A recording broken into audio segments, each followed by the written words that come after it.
it was interesting to get the feedback in the comments from my recent State of the Collection video. It was the first State of the Collection video I've done, and there was 35 watches in total. If you haven't seen that, it's worth popping onto the channel, having a look before you watch the rest of this.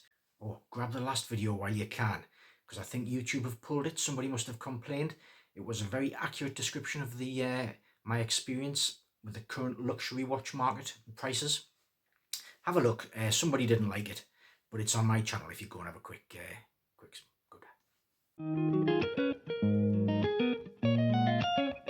It seems that I'm on a very similar journey to a lot of you out there who have the same sort of experience with your watch collecting. I didn't think overall that my State of the Collection was too bad. There's a lot of Seikos, but I have seen some extreme states of the collection on YouTube.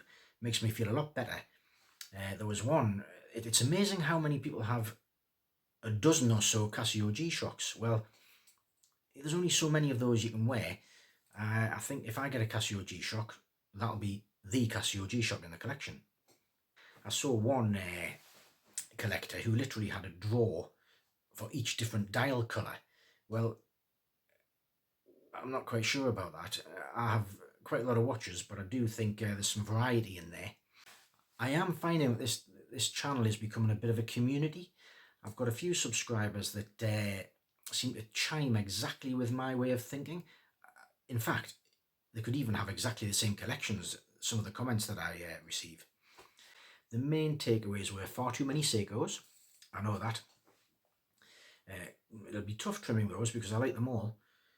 Also, there was one or two specific Enthusiast picks that were mentioned more than once in the comments. It was also an opportunity for me to see all my watches for the first time on film, which was educational, really. When you watch reviews, other reviewers on YouTube, you think, oh, that looks lovely. It might become a watch that you then start thinking about and looking for. But I thought that about a few of my watches that I saw. I hadn't seen them on film. I haven't reviewed them yet. And I thought, oh, they look lovely. So it was educational for me as well. So there's two watches in particular that stand out as Enthusiast favourites. It's no surprise, really. These are the two watches that seem to grab a lot of your attention. And you can see why. They're both historically significant brands, Zodiac being one of the first dive watches introduced in 1953, along with Blancpain and Rolex, and Glycine, a historic purpose-built aviation tool watch that has also stayed true to its original design. Both have Swiss movements and both have a historic significance. Oh, by the way, can you just if you like these videos, can you just subscribe and like and share the videos? It takes a few seconds, costs nothing, but it does help the channel. Thanks. There's also a couple that stood out for me when I saw them back on film, because I hadn't seen them on film, and it was a little bit like watching somebody else reviewing them, really. You see all these watch reviews on YouTube, and they're filmed in the best possible light, and you think, oh, that looks great. You know, your interest is piqued. That can possibly become your next search, your next grail watch that you're looking for. And I actually thought that about a couple of mine that I saw. These were the watches that stood out to me. These two Vostok Amphibias.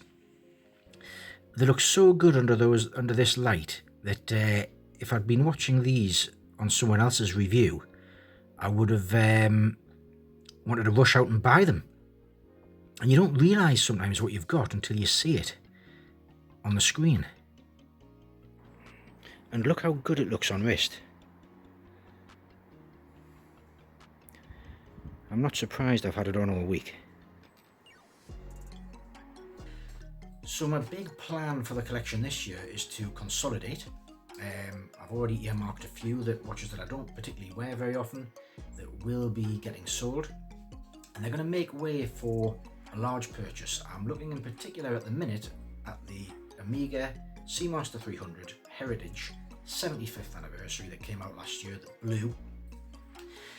I like that watch anyway, and when I saw the summer blue version, I was almost sold on it. Now, it is expensive, I think it's overpriced. I'm sure if I waited a few years, they would become available on the second-hand market at a reasonable discount.